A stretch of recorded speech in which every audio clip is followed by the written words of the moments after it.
Welcome. I just want to let you know about these various things that I have upcoming. For one, in May I have mini workshops on the weekends coming up. One is how to start and sustain a practice on your own, which is not so easy if you've tried it, right? And then there's also one about the philosophy, how to extract the philosophy from your practice, the yoga philosophy. And that's going with these asana principles that I teach according to the 7 asana principles. So it's a really interesting little mini weekend with detailing these principles, but then also the yoga philosophy that gave birth to those principles.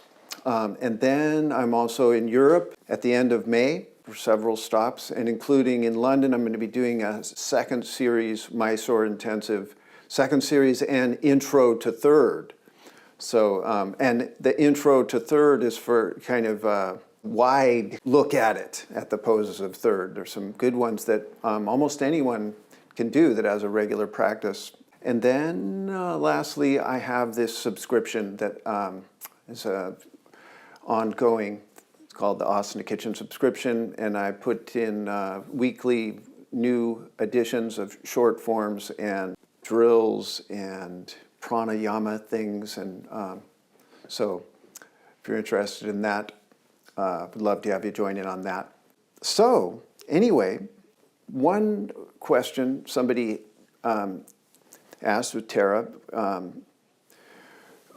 which is I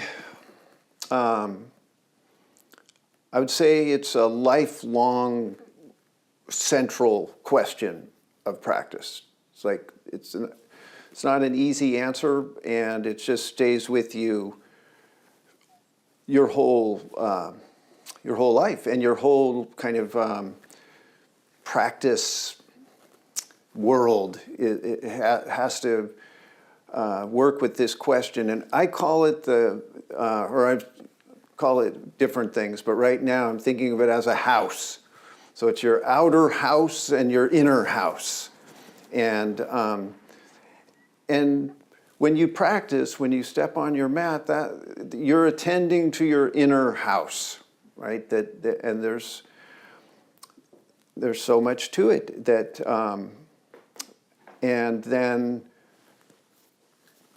the rest of the day, you're dealing with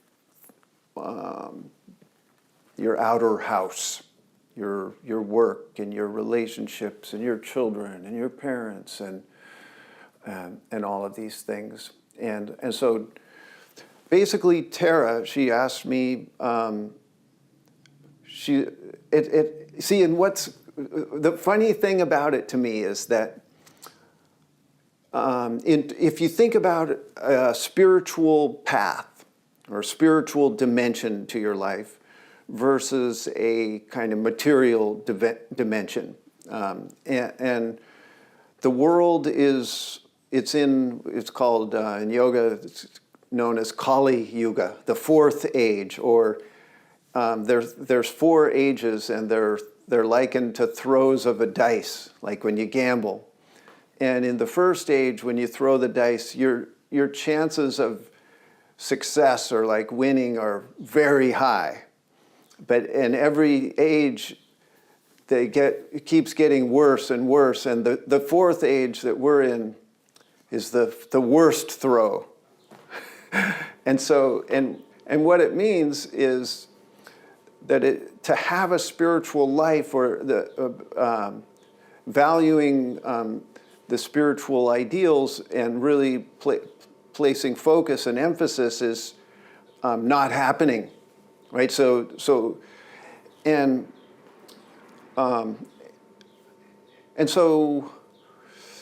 it's a challenge. The spiritual dimension is really underrepresented, whereas the material dimension is very well represented, right? And emphasized. And so often then people find, though, emptiness or something, or like something's missing, right? That you can even have a very nice material life with all the, good job, a good home, good family, friends. You can have all of that, and still it's not, there's something missing, and that can really take you down or make have pain and suffering and angst and real challenge, right? And so people find their way to some kind of spiritual path, yoga or something, right?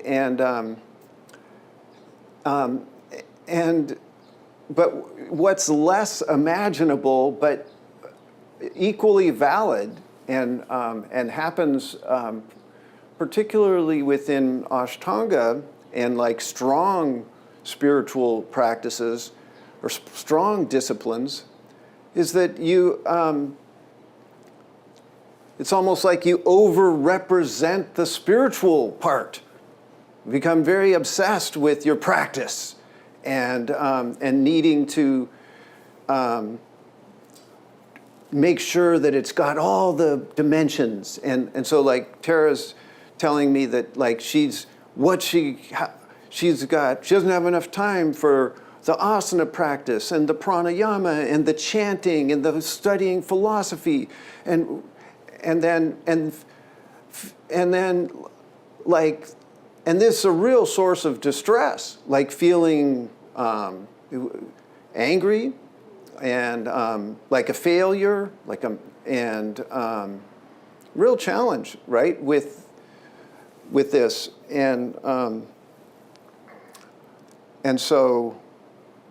so I'm going to talk to you a little bit about it. So one thing, here's one thing I want to say about it, all right, which is there's one aspect to that,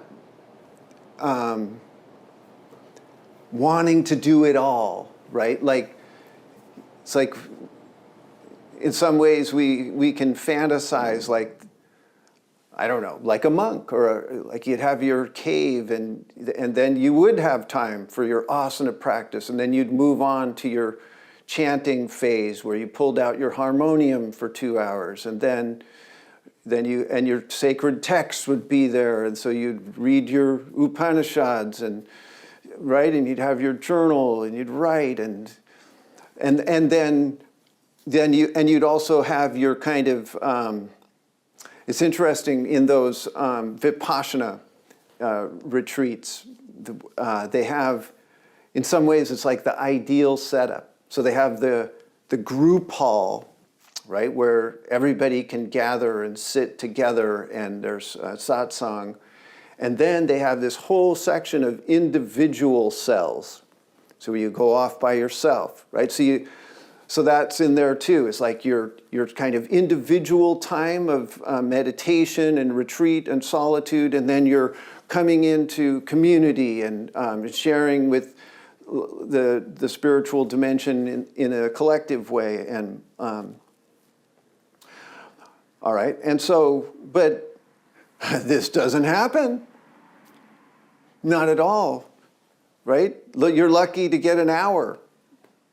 2 is unbelievable. 2 hours a day to devote to practice before all the other responsibilities and things that you have got going out there in the outer house. And so, in one sense, the guilt or the anger that you're feeling, Tara, it's like a noble way. It's like you're trying to be a good yogi, all right? But in another way, I'm sorry, I'm going to put it this bluntly, it's just plain greed. Yeah, it's greed, people. You understand, you can't do everything. All right, this is a reality, and you don't need to. Okay, and thing is every person has to decide what's the priority? What serves me the best?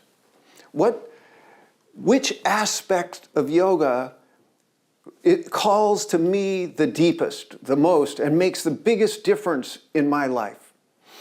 And for me, I've been through what you're talking about, or I go through it. I'm not just been through it, but I recognize that greed in myself.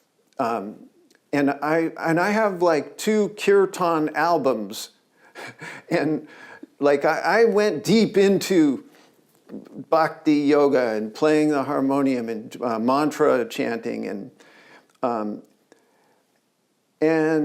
but what's interesting to me is I always have circled back around to this asana practice being the core of my practice, and it's because it does does the most for me. If I really choose, like, this is the best, and it's interesting how my teacher, he said, Ashtanga yoga is all including. Okay, and this is so cool. This is really something. There's wisdom behind that. You see, and it doesn't mean.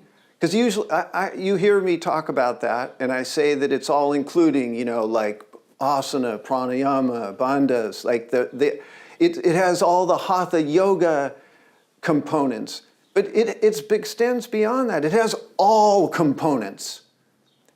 So you don't, and it's sometimes frustrating to me that we think that that people actually ask, like, where's the devotional aspect? Like, and they really want or need to chant or play or do these things. And to me, it's like, well, if you have the 6 hours a day or the 10 hours a day, then great, do it. But if you don't, well, then you've got to work with what you have and prioritize and it's all there. You see, you don't have to do all of those dimensions to be a good yogi, right? In fact, it's better to do one thing really well, I think, than to put yourself off into here and over there, although everyone's different. Some people, maybe they do a little bit of asana, a little bit of chanting, a little bit of philosophy. And you can make that choice.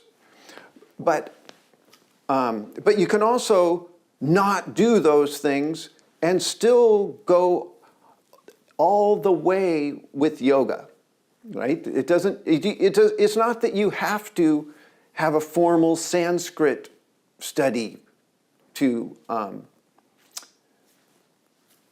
do yoga or to come to the realized state or whatever it is that you're trying to get. And I go by that saying, which is not just a saying to me, it's an experience. The discipline and the philosophy are one and the same. You understand what it's saying? That it says the learned know that the discipline and the philosophy are one and the same. And so, and the ignorant think that they're separate. Okay, so your philosophy is not over there in some other study. No, it's right there in what you're doing. But here's something I want to tell you that my teacher said too, which is so amazing. He says yoga is, so it's 1% theory, 99% practice. Okay, so you do want to crack open those sacred texts, 1%, a little bit, right? And you do want, like, to take a Sanskrit course or some chanting or just look at the texts and have that other way of absorbing the information. So like, yeah, the discipline and the philosophy are one and the same, but it sure helps if I've read the Bhagavad Gita and it says yoga is skill in action, and you have the right to your action, but not the fruits.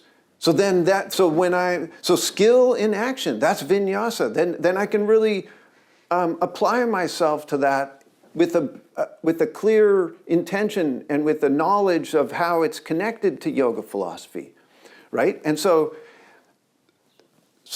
there's a give and take in there, right? Tara, so sometimes you go for 10 days or something and you immerse and you do that lot of yoga, lot of inner house time. Or it could be on Saturdays, it's inner house time. Saturday mornings, or whatever it is, right? But then you're satisfied and you're thankful that I got those 2 hours, and wow, I made a good use of them, right? And also, and then on the other side of that equation, see, yoga, I feel like there's a certain mentality where the inner world and the outer world, they're mutually exclusive. That like the outer world is the enemy of yoga, and you're always trying to. The outer world is just this illusion. It's all false, and you get attachments and aversion, and you have to devalue that. Right? You're trying to let go of that and live a spiritual life. And this to me is not at all the spirit of yoga, and it's a very unnecessary distinction to make. Okay, so to me, you can look at life has such a rich spectrum of beautiful experiences, beautiful things that you can be involved in and know and experience and love and be in relationship with, right? And you can say that just so each dimension, the material dimension, the spiritual dimension, they have their shadow side. Okay, and the shadow of the material world with greed and what gives rise to the kleshas, egoism, attachment, aversion, and things that give rise to the yamas. So violence and stealing and dishonesty, all of these shadow elements of the material world are so well noted, and we can experience them in ourselves so easily. Okay, but also there's the best of the the material world. There's love and relationships of all kinds, friendships, sibling, father, children to parents, and partners, right? Husband, wife. So, and these relationships are to be experienced in this life, equally to any of the best of what the spiritual dimension has to offer. Okay, and work in this world, in the outer world. This is essential and wonderful and not to be missed in this life. And so you're right. So you're not making one world against the other. No, they're feeding each other, these worlds, that you go into your inner house to be better in your outer house. And when right? And then it's all very,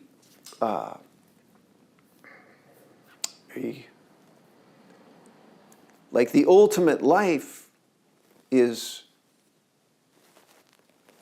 to have deep, meaningful place in both of these dimensions, right? And so, and you have to, and like I started this off with, it's an ongoing thing. That this question or this balance or this negotiation, it's constantly going on. And everyone's different. Everyone has different ratios and then different phases, different feelings, different wants, right? And so it's very important that you pay attention within yourself and enter into that dialogue with yourself and that negotiation, and listen to yourself. And when I said that it's greed, that there's an element of greed behind wanting to do it all. It doesn't mean you shut down that voice or that part that's like, no, I want to chant, I want to do philosophy, I want to do the asana, right? It's fine, but is it realistic? And then what is realistic? And what really fits when that committee, the menagerie within gets together and like sorts stuff out? Okay, I have 2 questions for you. You can choose whichever speaks to you. The first is just the story of how you started teaching and I guess like pivotal moments or challenges throughout your teaching experience. And the second is how you think Ashtanga yoga needs to evolve, if at all.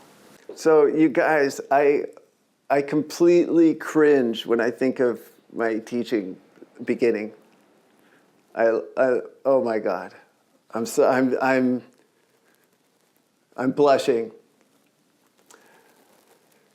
So I'll tell you 2 stories. Number one is, so I got kind of pushed into teaching before I was really ready, and so somebody convinced me to substitute for them this class, and the other thing is I did, before I tell you that, I've left it behind to a large degree, but not entirely. But I was horribly shy and just terrified to speak in front of a group of people. And it still challenges me, but not like it was debilitating before. And like I did some teacher trainings with Adil Pakiavala, who's an important teacher for me, and you'd always have the 5 minutes during the training. You'd go up in front of the group and teach a pose, 5 minutes or whatever. And me, I never did it. I just like skipped that part. And so that's one thing. I just was a chicken.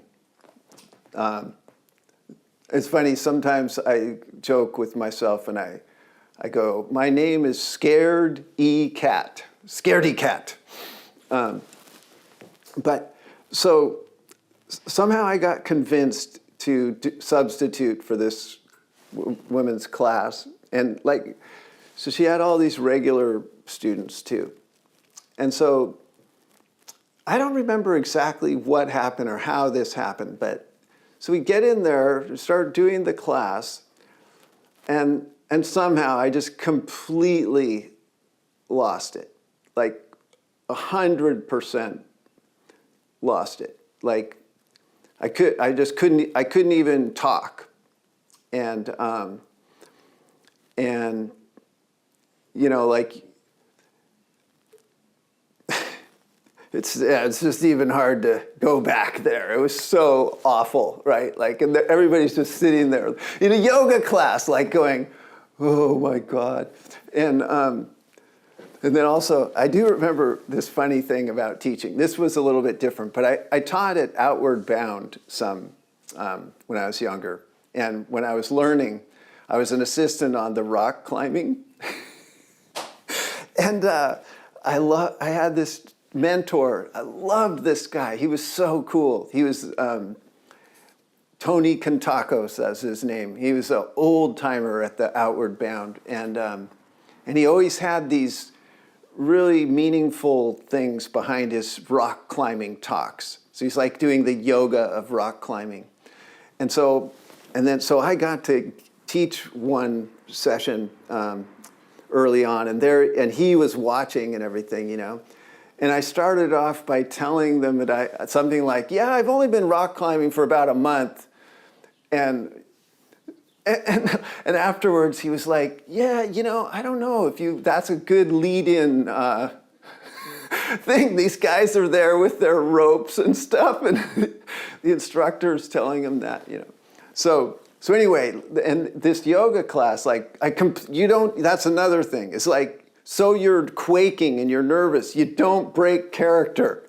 You know, you just got to bear through it and like deliver the instructions. But I didn't do that. And so they all just like, they ended up like actually coming over and like hugging me and stuff. Like, it's okay, in a yoga class. Okay, and then in another, but I didn't stop substituting from that. I somehow lived through the trauma, and they convinced me to substitute some more.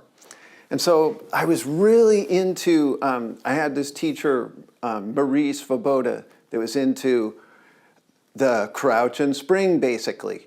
Her whole thing was about, it's how you get into the pose that was important. So that being in the pose was not as interesting to her. And so I was working with this group, and we were doing handstands at the wall. And like, I was just like, I don't know if you think I have a lot of energy now, but imagine me at like 26.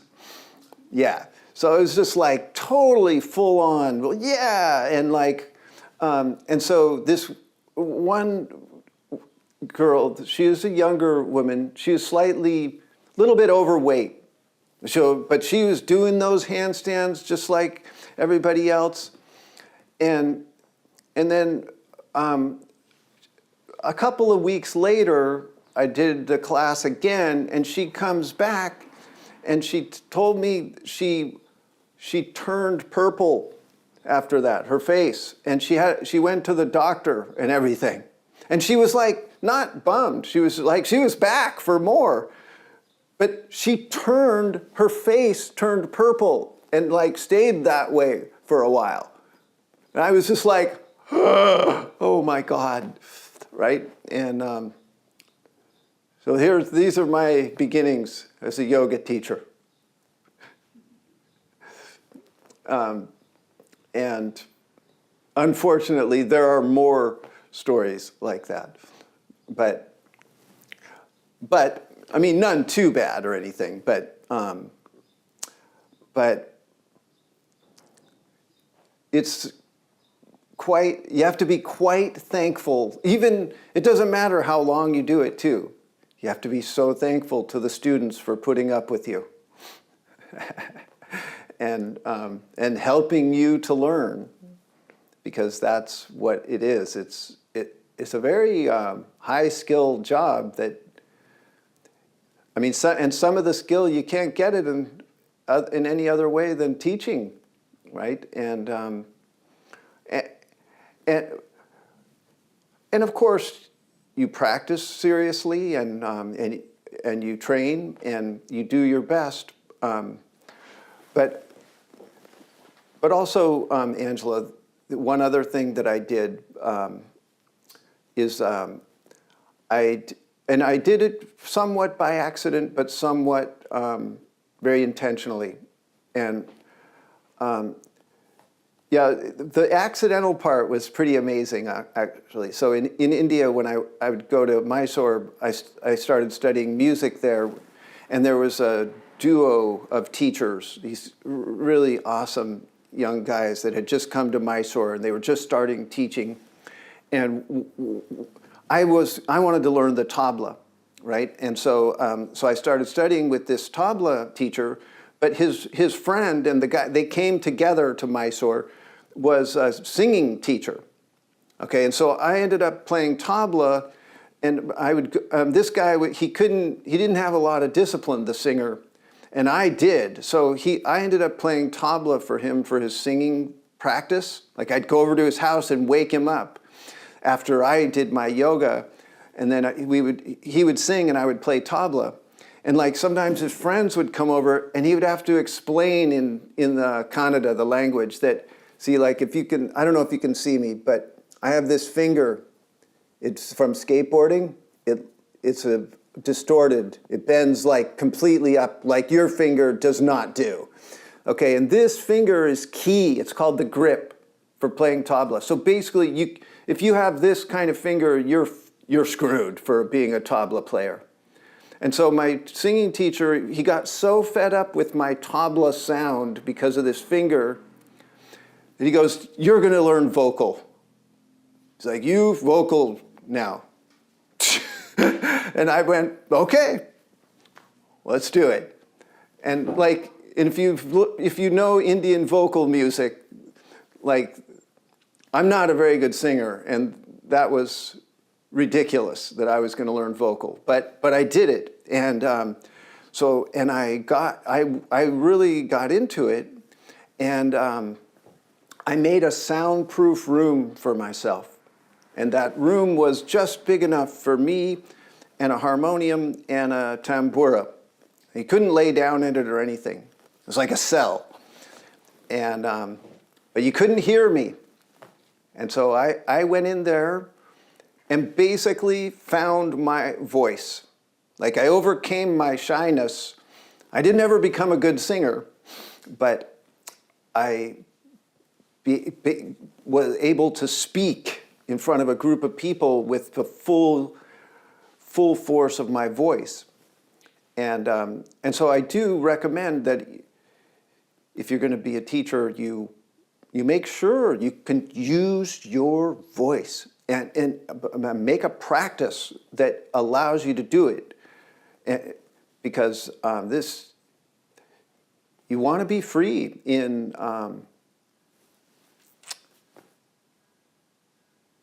offering your guidance and sharing what's inside of you.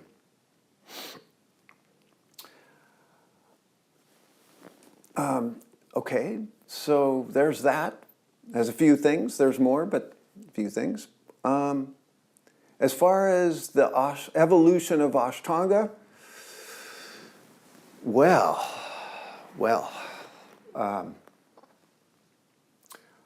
yes. You asked that, Angela. Does it need to evolve? And yes. And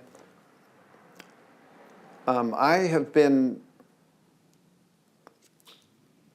offering my input for decades, and I feel that everything that I teach is part of it. It's a plea to Ashtanga to evolve, and there's just so many aspects to it that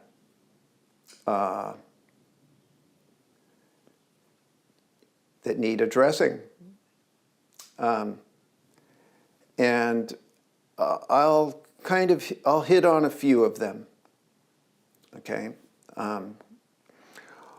So one thing is that, so here's, and this is a kind of a larger picture idea of it. Okay, so to me, here's how I see it. So you've got yoga, right, is the big umbrella, yoga itself. Okay, and then you've got, there's 4 branches under that umbrella. And there's Hatha yoga, bhakti yoga, karma yoga, and jnana yoga. So there's 4 branches, right, of yoga. And then then hatha yoga. Within that, there's hundreds of branches, right? And Ashtanga is one of those branches of hatha yoga.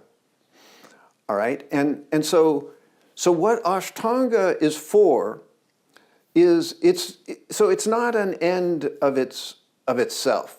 That you're actually doing Ashtanga yoga. So, okay, before we say that, let's just break this down. So yoga then is it's a perspective, right, on the world, or it's a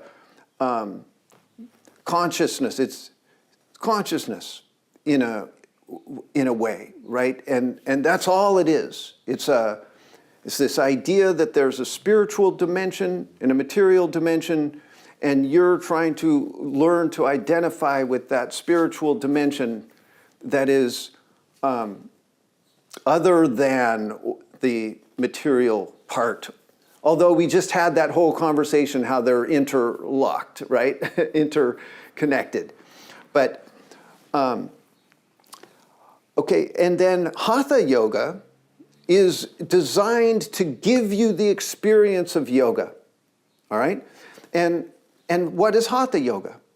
Well, and you could say it's many things, right? And this is the thing about yoga itself. It's hard to define what yoga is, actually, right? And that's partly why there's Hatha yoga, is because, and in fact, that's how the Hatha Yoga Pradipika starts. It says that it calls the greater yoga Raja yoga, which is like royal yoga, right? And it says because the meaning or what defines Raja yoga, because that's so difficult to define, there's so much darkness around it, then the author of the Hatha Yoga Pradipika has presented this Hatha yoga to shed light on Raja yoga. Okay, so then what is Hatha yoga? Oh, and if you take those 4 chapters of the Hatha Yoga Pradipika, you get a pretty good idea of what Hatha yoga is. So it's asana, pranayama, mudra, and samadhi. So it's these postures. It's Hatha yoga. It's breathing techniques. It's bandhas and mudras and these things. And it's focusing, mind focusing, samadhi, dhyana techniques. Okay, but so within that, that's broad. That's like, wow, it could be thousands of postures, thousands of breathing techniques, thousands of these things, right? Enter Ashtanga yoga. Ha ha ha. So what is Ashtanga yoga?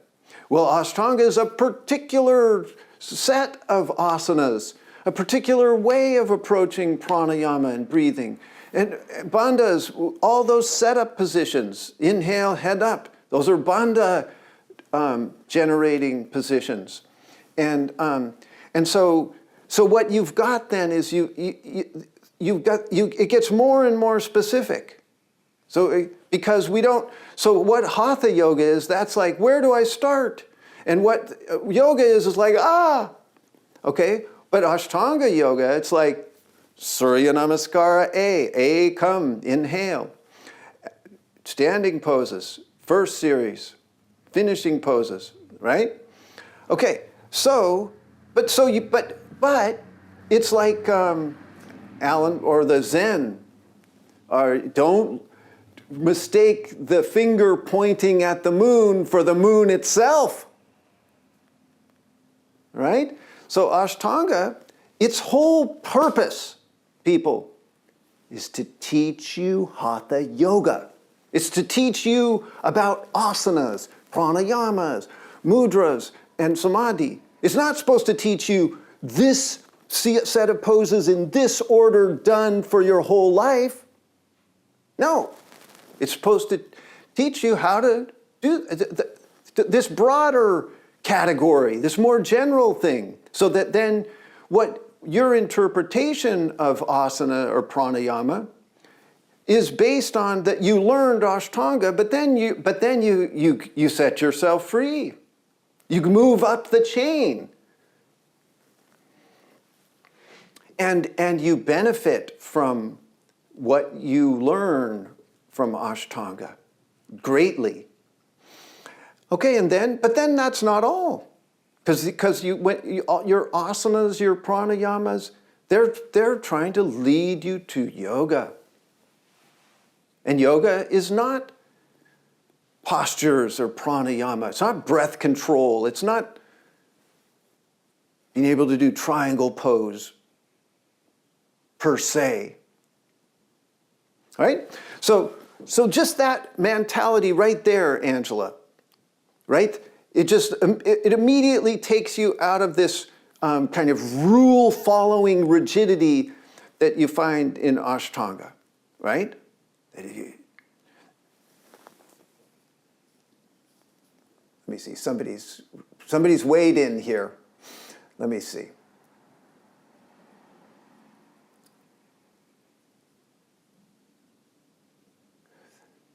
Okay, he's saying, I hear much emphasis on the importance of Patanjali's Yoga Sutras in Hatha Yoga. Nevertheless, this practice is a Tantra one, isn't it? It can be said that Patanjali proposed a soteriology based on the annihilation of human mind. In Samadhi, the person disappears and infinite divine emerges. In my opinion, Hatha Vinyasa Yoga encourages the opposite, remaining human with their own senses to balance prana, gaining more awareness, and living authentically as a person. Yeah, I mean, yes, but you see, here's the thing. I go by this saying all the time. I'm not sure how to pronounce your name. I'm sorry about that. If I try, it'll really mangle it, but Ania. Oh no, he raised his eyebrows, DM. Enea. I'm Italian. Okay. So anyway, I love this statement from Richard Bach, the author of Jonathan Livingston Seagull and Illusions. I love this saying. He goes, argue for your limits, and sure enough, they're yours. And you see, those Yoga Sutras, so yes, you can see it that way, and maybe it is that way. Like, and if you're very logical and rational and scientific about it. But me, I'm more poetic about it, or even practical in a way. And I read those Yoga Sutras, not just the 3 that are about asana, because people do that. They go, there's only 3 sutras about asana in all of the Yoga Sutras. And that's that's like a proof that asana isn't important in yoga. That just cracks me up. But and what's hilarious is those 3 sutras, they can give you an incredible knowledge of asana.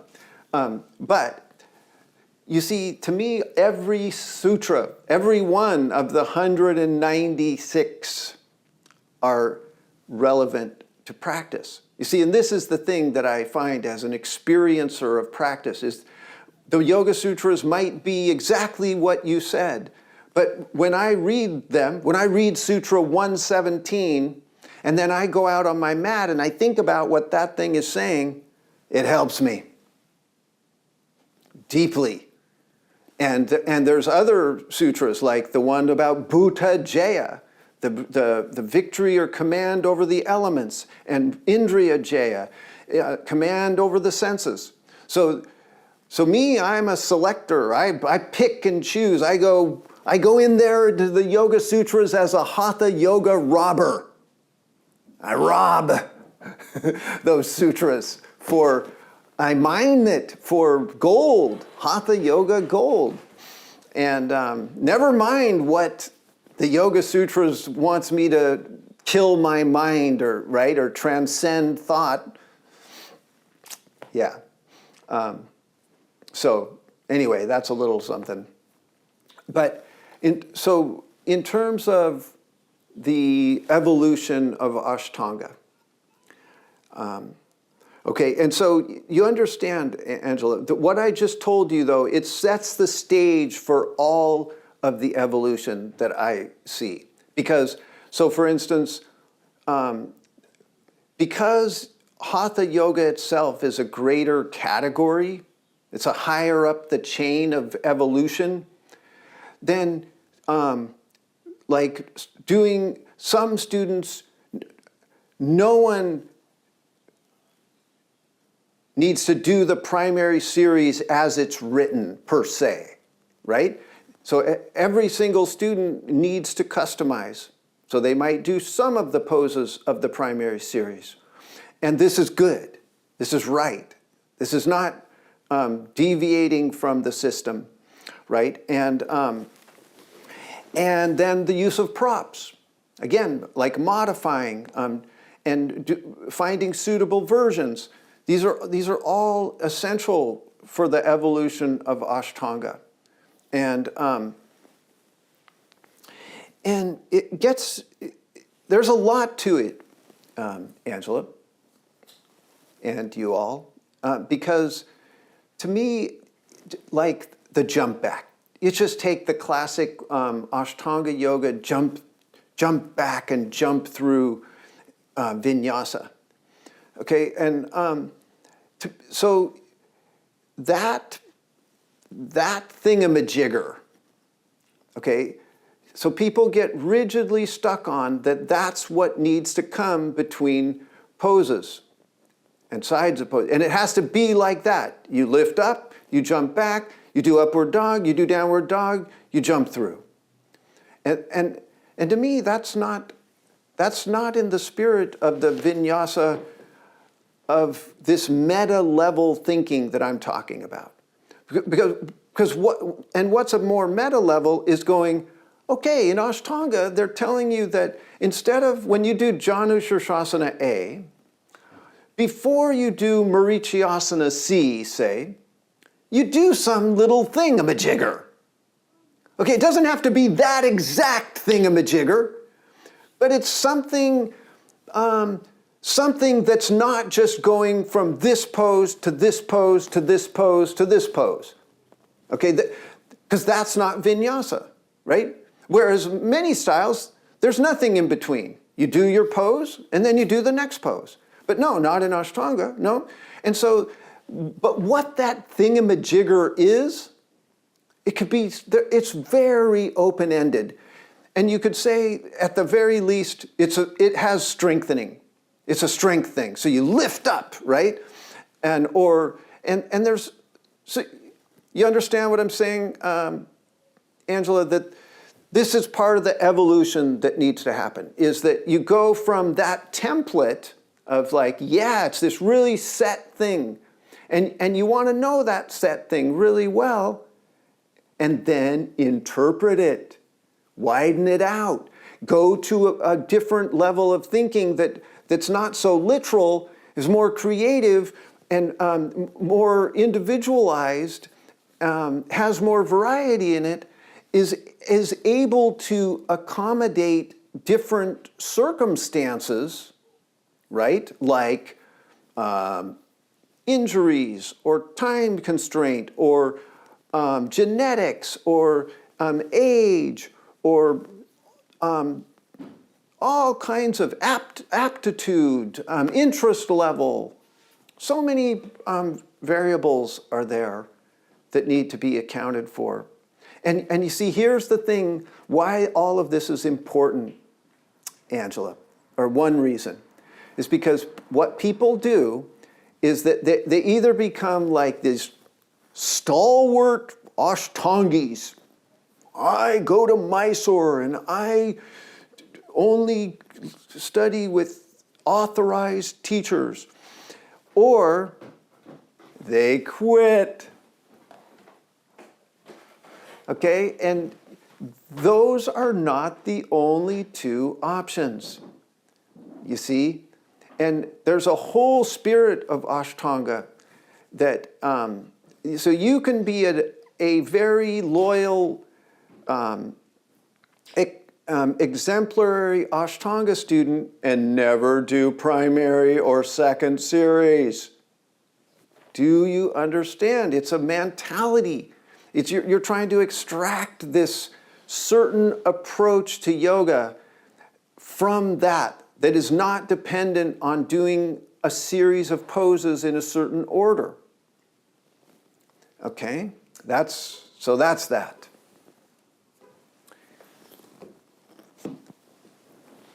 All right, so I guess that may come to the end of the line. Uh-oh, here we go with somebody else.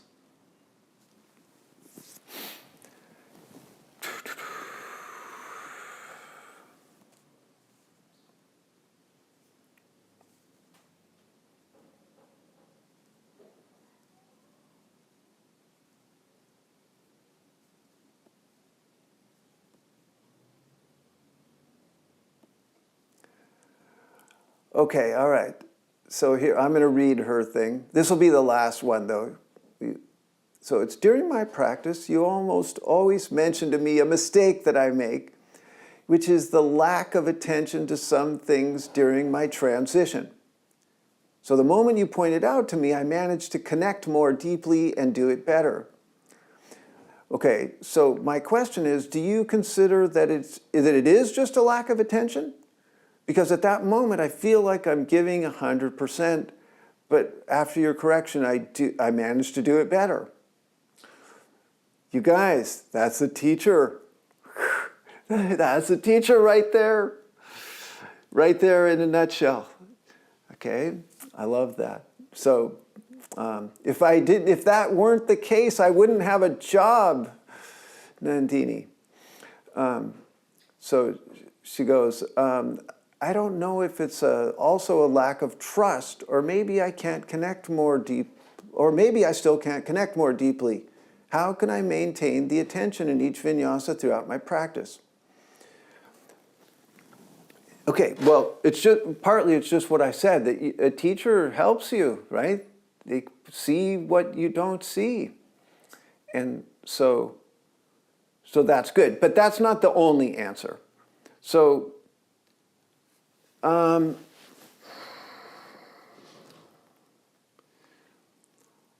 I think, well, so one thing, Nandini, is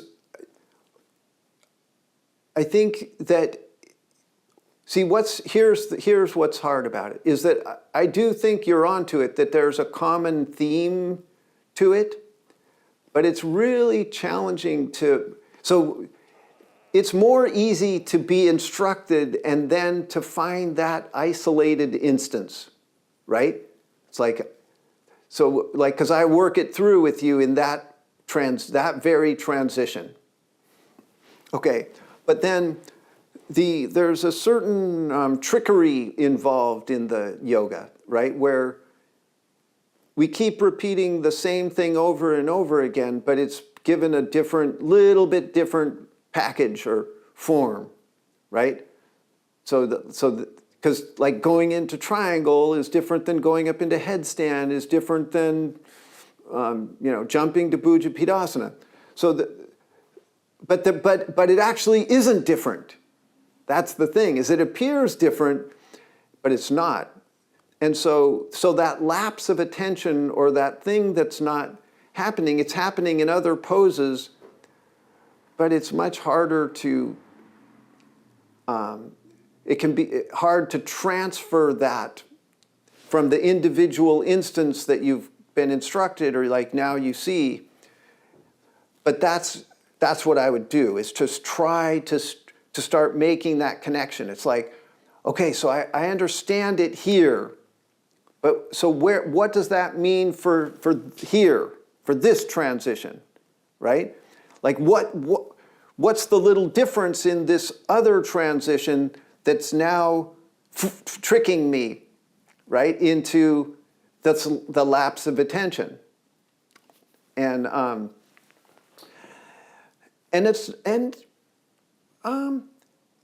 then also, you guys, you understand. See, this is what I want to tell you about. I think it's true of a teacher in general, but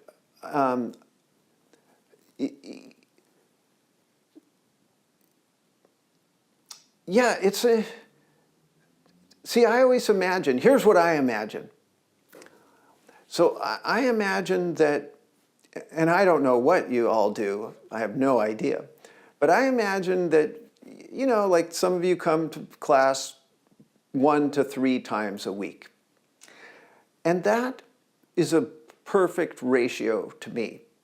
Like even in an ideal world, I wouldn't encourage a student to go to a class every day. I would encourage them to practice by themselves at least half the time. All right? And in those times when you practice by yourself, you really are the decision maker. And you want to take command of that decision.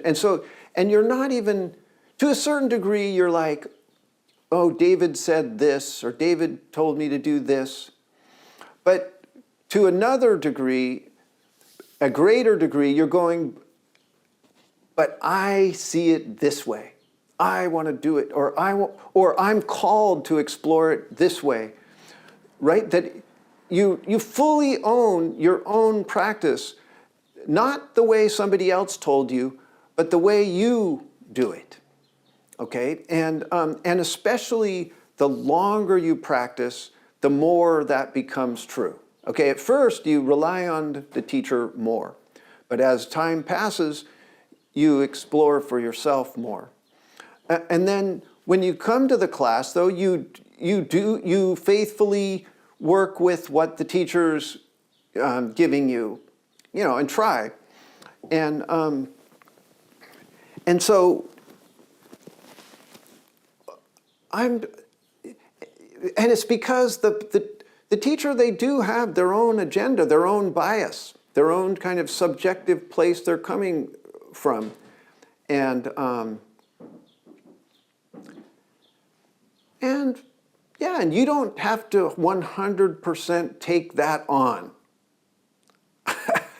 You know what I'm saying? So you don't have to sit there in your practice and go, oh, I'm doing that wrong. It's like maybe it's worth an inquiry, but maybe you're doing just fine.